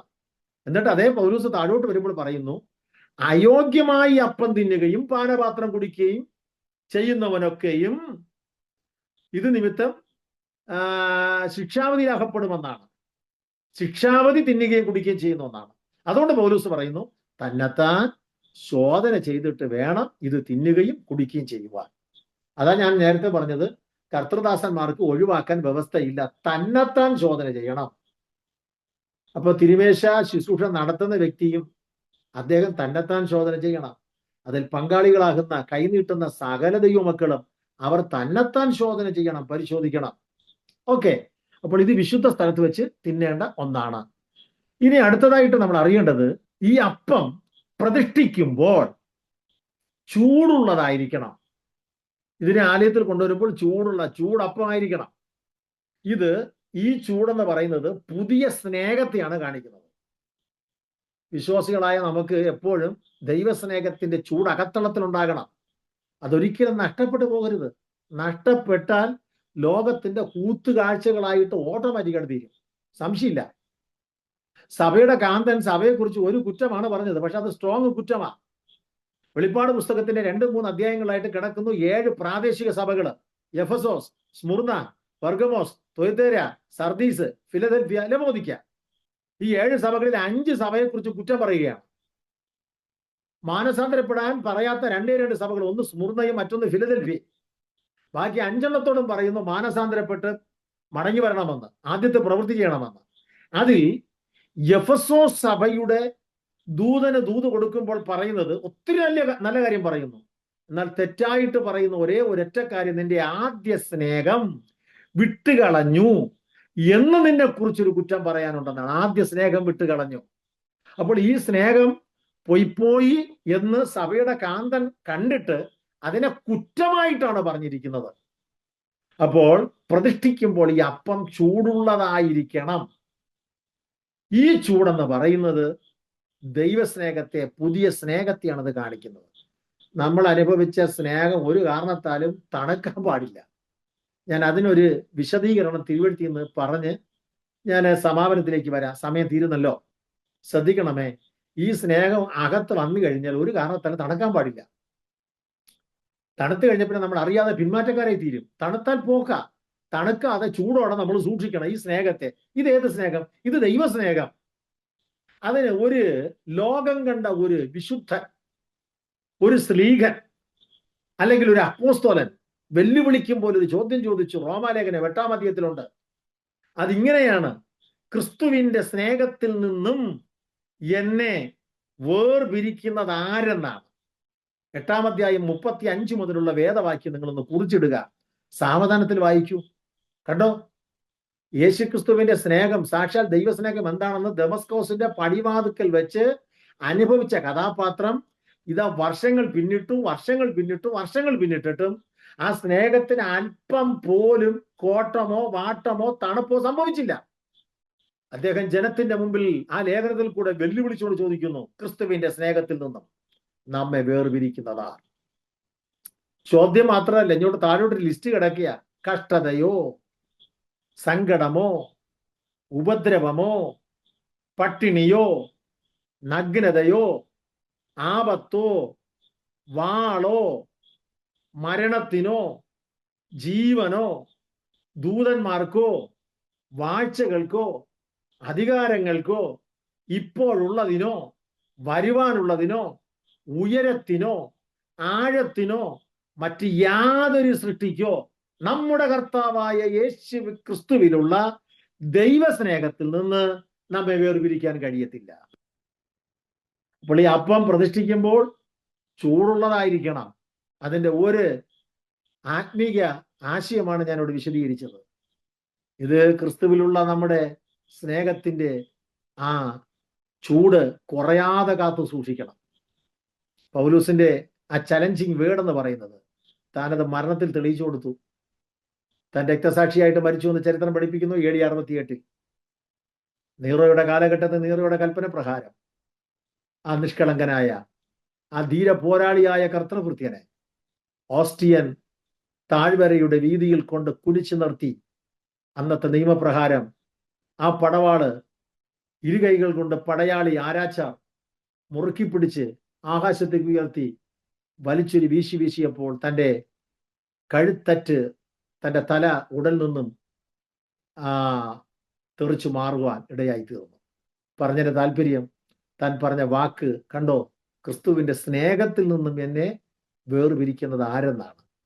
കഷ്ടതയാകട്ടെ, ഉപദ്രവമാകട്ടെ, എന്തായിരുന്നാലും ഈ സ്നേഹത്തിൽ നിന്നും ഒരു കാരണത്താലും എന്നെ വേർപിരിക്കുവാൻ പറ്റില്ല എന്നാണ് പറഞ്ഞിരിക്കുന്നത്. ഞാൻ അടുത്തൊരു പോയിന്റ് കൂടെ പറഞ്ഞ് സമയം അടുത്തിരിക്കുന്നത് കൊണ്ട് ഞാൻ വേഗത്തിന്റെ വാക്കുകളെ ഇന്നത്തെ ക്ലാസ്സിൽ അവസാനിപ്പിക്കാം. അടുത്തതായിട്ട് നമ്മൾ ഈ അപ്പത്തെക്കുറിച്ച് പഠിക്കുന്നത്, ഇത് വളരെ ചെലവ് ചെയ്ത് ഉണ്ടാക്കിയതാണ്. എങ്കിലും ആചാര്യന്മാർക്ക് യാതൊരു വിലയും കൂടാതെയാണ് കിട്ടുന്നത്. കണ്ടോ, 12 അപ്പമാണ്. ഒരപ്പത്തിന്റെ അളവ്, ഒരപ്പത്തിന് വേണ്ടിയുള്ള മാവിന്റെ അളവ് 2 ഇടങ്ങഴി. അപ്പൊ 12 അപ്പത്തിന് 24 ഇടങ്ങഴി മാവാണ്. വളരെ ചെലവാണ്, വളരെ കഷ്ടപ്പാടാണ്. ഇതിനെ പൊടിക്കണം, ചതച്ച് പൊടിച്ച് നേരിയ മാവാക്കി ലേശം പോലും തരിയില്ലാതെ ഉണ്ടാക്കിയെടുത്ത് ഇത്രയും അളവെന്ന് പറയുമ്പോഴത്തേക്കും 12 അപ്പം, ഒരപ്പത്തിന് 2 ഇടങ്ങഴി. അപ്പൊ വലിയ അപ്പമാണ്. കണ്ടോ, ഇത് ചെലവ് ചെയ്തുണ്ടാക്കിയ സാധനമാണെങ്കിലും ആചാര്യന്മാർക്ക് യാതൊരു വിലയും കൂടാതെയാണ് കിട്ടുന്നത്. കണ്ടോ, ആലയത്തിന്റെ അകത്ത് ശുശ്രൂഷിക്കുന്ന ശുശ്രൂഷകന്മാര് വിശ്വസ്തയോടെ കർത്താവിന്റെ സേവനം ചെയ്താൽ, ഇനി കുറച്ചും കൂടെ വിശദീകരിച്ച് പറഞ്ഞാൽ, പുതിയ നിയമത്തിൽ യേശുക്രിസ്തുവിന്റെ രക്തത്താൽ വീണ്ടെടുക്കപ്പെട്ട സകല ദൈവമക്കളും, പത്രോസിന്റെ ഭാഷയിൽ പുരോഹിത വർഗമെന്നാണല്ലോ, വാസ്തവത്തിൽ നാം ദൈവസഭയ്ക്കകത്ത് വന്നത് മുഖാന്തരം വളരെ വളരെ വളരെ ഏറ്റവും വിലപിടിപ്പുള്ള അതായത് ഒരു മനുഷ്യൻ സർവലോകവും നേടിയാലും തന്റെ ആത്മാവിനെ നഷ്ടമാക്കിയാൽ അവൻ എന്ത് പ്രയോജനം? യേശുവിന്റെ ചോദ്യമാണ്. സർവലോകത്തെക്കാൾ വിലപിടിപ്പുള്ള നമ്മുടെ ആത്മാവിനെ രക്ഷിപ്പാൻ, നേടാൻ നമ്മൾ 5 പൈസ കൊടുത്തില്ല, 1 രൂപ പോലും കൊടുത്തില്ല. അപ്പോൾ 1 രൂപ പോലും കൊടുക്കാതെ വേണം ഈ വലിയ രക്ഷ നമുക്ക് കരസ്ഥമാക്കുവാനും രക്ഷയുടെ സന്തോഷം അനുദിനവും അനുഭവിച്ച് സന്തോഷിപ്പാനും ദൈവം നൽകിയിരിക്കുന്ന ഭാഗ്യം വിലപ്പെട്ടതാണ്. ഈ രക്ഷ നമുക്ക് സൗജന്യമായി കിട്ടി. പക്ഷെങ്കിൽ ഈ ആത്മാവിന്റെ വില സർവ്വലോകത്തെക്കാൾ വിലപിടിപ്പുള്ളതാണ്, വിലയേറിയതാണ്. അതൊരിക്കലും നമ്മൾ മറക്കരുത്. Okay, thank you. ഒരു കാര്യം കൂടെ പറഞ്ഞ് ഞാൻ ഇന്നത്തെ ക്ലാസ് ഇവിടെ നിർത്തുവാൻ താല്പര്യപ്പെടുന്നു.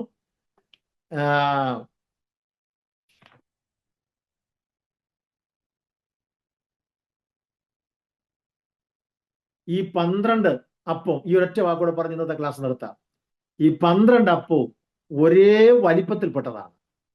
അതിന് നമുക്കിനി എങ്ങും പോകണ്ട. നമ്മൾ വായിച്ച വാക്യത്തിൽ തന്നെ തെളിവ് കിടക്കുകയാണ്. ഒരപ്പം ഉണ്ടാക്കേണ്ടത് 2 ഇടങ്ങഴി മാവാണ്. അപ്പൊ 2 ഇടങ്ങഴി മാവിൽ ഉണ്ടാക്കേണ്ട ഈ അപ്പം അങ്ങനെ 12 അപ്പം. അപ്പൊ മാവിന്റെ അളവിന് വ്യത്യാസമില്ല. 12 അപ്പവും ഒരേ ഷേപ്പ്, ഒരേ വലിപ്പം. 12 അപ്പവും വച്ചിരിക്കുന്നത് കുന്തിരിക്കത്തിന്റെ മുകളിലാണ്, അടുക്കിന്. ആ കുന്തിരിക്കത്തിന്റെ സുഗന്ധം ആ അപ്പത്തോടൊപ്പം ആ സ്ഥലത്തും അതിനകത്തുണ്ട്. അതുകൊണ്ട് അപ്പം കേടുകൂടാതെ സൂക്ഷിക്കപ്പെടുകയും വളരെ സുഗന്ധം അവിടെ ഉണ്ടാകുകയും ചെയ്യുന്നുണ്ട്. ഈ 12 അപ്പവും ഒരേ വലിപ്പമുള്ള അപ്പമായിരുന്നു എന്ന് ഞാൻ പറഞ്ഞല്ലോ. ഇത് വാസ്തവത്തില് നമ്മൾ ആരായാലും, കുറച്ചും കൂടെ ലളിതമായി വിശദീകരിച്ചാൽ, ഭാരതീയനോ അല്ലെങ്കിൽ ഇന്ത്യനോ റഷ്യക്കാരനോ അമേരിക്കനോ ജർമ്മനോ പിന്നെ ഇംഗ്ലണ്ടുകാരനോ ഓസ്ട്രേലിയനോ ചൈനീസോ എന്ന് വേണ്ട, മംഗോളിയനോ ആരായാലും കർത്തൃസന്നിധിയിൽ കർത്താവായ യേശുക്രിസ്തുവിൽ കൂടെയുള്ള നിത്യരക്ഷ കരസ്ഥമാക്കി ദൈവസഭയ്ക്കകത്ത് വന്നു കഴിഞ്ഞാൽ തമ്പുരാന്റെ സന്നിധിയിൽ എൻ്റെ ദൈവത്തിന്റെ കണ്ണുകളുടെ മുൻപിൽ വലിയവനെന്നോ ചെറിയവനെന്നോ ദൈവത്തിനില്ല. ചിലപ്പോൾ മനുഷ്യരായ നമുക്കത് കാണാം, പക്ഷെ പാടില്ല. തമ്പുരാന്റെ മുമ്പിൽ വലിപ്പ ചെറുപ്പമില്ല. പണ്ഡിതനായാലും പാമരനായാലും, ധനികനായാലും ദരിദ്രനായാലും, നീഗ്രോയായാലും വെള്ളക്കാരനായാലും, ആരായാലും, ജാതി മത വർഗ വർണ്ണ കുല നിറ ഭാഷ ഗോത്ര സംസ്കാര വ്യത്യാസം തന്നെ, ഓരോ സ്ഥലത്തിന്റെ സംസ്കാരത്തിന് പോലും കൾച്ചറിന് പോലും വ്യത്യാസം ഉണ്ടല്ലോ. ഈ സകല വ്യത്യാസം കൂടാതെ വണ്ണം ദൈവം നമ്മെ രക്ഷിച്ച് ദൈവസഭയ്ക്കകത്ത് കൊണ്ടുവന്നിരിക്കുമ്പോൾ തമ്പുരാന്റെ ദൃഷ്ടിയിൽ വലിപ്പ ചെറുപ്പമില്ല. ഉയർന്നവനോ താണവനോ, ഉന്നതനോ താണവനോ, ദൈവത്തിന് വ്യത്യാസമില്ല. ദൈവം നമ്മെ എല്ലാവരെയും കാണുന്നത് ഒരേ രീതിയിലാണ് എന്ന് പറഞ്ഞാൽ എൻ്റെ അർത്ഥം മനസ്സിലായോ? യേശുക്രിസ്തു എന്ന സാക്ഷാൽ പ്രാണപ്രിയന്റെ രക്തത്താലാണ് സകല മനുഷ്യവർഗത്തെയും ദൈവം വീണ്ടെടുത്തതെങ്കിൽ വീണ്ടെടുക്കപ്പെട്ടവർ ദൈവസന്നിധിയിൽ ഒത്തുകൂടുമ്പോൾ ദൈവത്തിന് പക്ഷഭേദം ഇല്ലെന്നാണ് ഇത് തെളിയിക്കുന്നത്. വലിപ്പ ചെറുപ്പമില്ല. നമ്മുടെ ഇടയിൽ അതുണ്ട്. അത് നമ്മൾ പേര് പറയുമ്പോൾ തന്നെ അറിയാം. ഓക്കെ, ചിലരൊക്കെ റവ എന്ന് പറഞ്ഞില്ലെങ്കിൽ അവർക്ക് സഹിക്കത്തില്ല. ചിലർക്ക് പിന്നെ റവ മാത്രം പോലെ റവറൻഡ് ഡോക്ടർ എന്ന് തന്നെ പറയണം. എന്നോടൊരാൾ അത് പറഞ്ഞു, സാറ് എന്നെ പരിചയപ്പെടുത്തിയതിൽ സന്തോഷമുണ്ട്, പക്ഷെ പറയേണ്ട 1-2 പ്രത്യേക ആ ഡെസിഗ്നേഷൻ സാറ് പറഞ്ഞില്ല, അത് പറയേണ്ടതായിരുന്നു. കണ്ടോ? അപ്പൊ പലരും ഇതൊക്കെ മാനുഷികമായിട്ട് ആഗ്രഹിക്കുമ്പോഴത്തേക്കും നമ്മൾ എത്ര പറഞ്ഞാലും ഒരു കാര്യം ഓർത്തോണം, നമ്മൾ ദൈവത്തിന്റെ സന്നിധി നമ്മളെല്ലാം ഒരുപോലെയാണ്. ഓക്കെ, അപ്പോൾ 12 അപ്പവും ഒരേ വലിപ്പത്തിൽപ്പെട്ട അപ്പമാണ്. ഒരേ അളവ് കൊണ്ടുള്ള മാവ് കൊണ്ടുണ്ടാക്കിയത് കൊണ്ട് അപ്പം 12 ഒരേ വലിപ്പത്തിൽപ്പെട്ടത്. മറ്റൊരു വസ്തുത കൂടെ പറഞ്ഞ് ഞാൻ നിർത്താം. ഈ 12 അപ്പവും 12 ഗോത്രങ്ങളെ കാണിക്കുന്നു. ഏത് ഗോത്രം? ഇസ്രായേൽ ഗോത്രം 12 രൂബേൻ മുതൽ ബെന്യാമിൻ വരെയുള്ള 12 ഗോത്രങ്ങൾക്ക് പ്രതീകമായിട്ടാണ് 12 അപ്പം ഇവിടെ സ്ഥിതി ചെയ്യുന്നത്. അതിന്റെ ഒരു ആത്മീക ആശയം ശ്രദ്ധിക്കണം. രൂബേൻ ഗോത്രം, രൂബേൻ, ശിമയോൻ, ഗാദ്, ആശേർ, നഫ്താലി, ലേവി എന്ന് വേണ്ട, 12 ഗോത്രങ്ങളോടും സ്വർഗത്തിലെ ദൈവം വിളിച്ചു പറയുന്നു, നിങ്ങൾ ഗോത്രം ഏതായാലും കുഴപ്പമില്ല, നിങ്ങൾ ഈ ആലയത്തിലേക്ക് വന്നാൽ മതി, നിങ്ങൾക്ക് ആവശ്യമുള്ള നന്മ ആലയത്തിൽ ഉണ്ടെന്നാണ്. ഓക്കെ, സ്വർഗത്തിലെ ദൈവവും ഇത് തന്നെയാണ് പ്രൊക്ലെയിം ചെയ്യുന്നത്. നാം കർത്താവിന്റെ സന്നിധിയിലേക്ക് വന്നു കഴിഞ്ഞാൽ നമുക്ക് ആവശ്യമുള്ള ആത്മീകവും ഭൗമികവും ആയ സകല നന്മകളും കർത്താവിന്റെ സന്നിധിയിലുണ്ട്. കർത്താവ് നമുക്ക് നൽകി നമ്മെ തൃപ്തിപ്പെടുത്തുവാൻ മതിയായ ദൈവമാണ്. അപ്പോൾ ഇന്ന് രാത്രിയിൽ നമ്മൾ ചിന്തിച്ച ഈ അനുഗ്രഹീതമായ വിഷയം, മനോഹരമായ മേശ മരം കൊണ്ടുണ്ടാക്കി പിന്നെ പൊന്നുകൊണ്ട് പൊതിഞ്ഞ ഈ മേശപ്പുറത്ത് വെച്ചിരിക്കുന്ന 2 അടുക്ക് അപ്പം, 12 അപ്പം. ഈ മനോഹരമായ അപ്പത്തിന്റെ വ്യത്യസ്ത ആശയങ്ങളാണ് നമുക്ക് ചിന്തിക്കുവാൻ കഴിഞ്ഞത്. ഈ കാര്യം നമ്മൾ മനസ്സിലാക്കുമ്പോൾ ഒരു വാസ്തവത്തിൽ ഒരു സത്യാവസ്ഥ കൂടെ വിരൽ ചൂണ്ടി ഞാൻ എൻ്റെ വാക്കുകൾ ഇവിടെ സ്റ്റോപ്പ് ചെയ്യാം. എന്താണ് സത്യാവസ്ഥ? ഇന്നേക്ക് 2000 വർഷങ്ങൾക്ക് മുമ്പ് മാനവജാതിയുടെ പാപത്തിന് പരിഹാരം വരുത്തുവാൻ നമ്മുടെ കർത്താവായ യേശുക്രിസ്തു വാസ്തവത്തിൽ സാക്ഷാൽ ഗോതമ്പ് മണി അത് നിലത്ത് വീണു, അത് ചതഞ്ഞു, അത് പൊടിഞ്ഞു, അത് ദൈവത്തിന്റെ ക്രോധാഗ്നിയിൽ കൂടെ അത് വെന്ത് ജീവന്റെ അപ്പമായി അത് പുറത്തു വന്നു. ആ സാക്ഷാൽ ജീവന്റെ അപ്പമാണ് നമ്മുടെ കർത്താവായ യേശുക്രിസ്തു. യേശുക്രിസ്തു പറഞ്ഞു, ഞാൻ ജീവന്റെ അപ്പമാകുന്നു, എന്നെ തിന്നുന്നവൻ എൻ മൂലം ജീവിക്കും.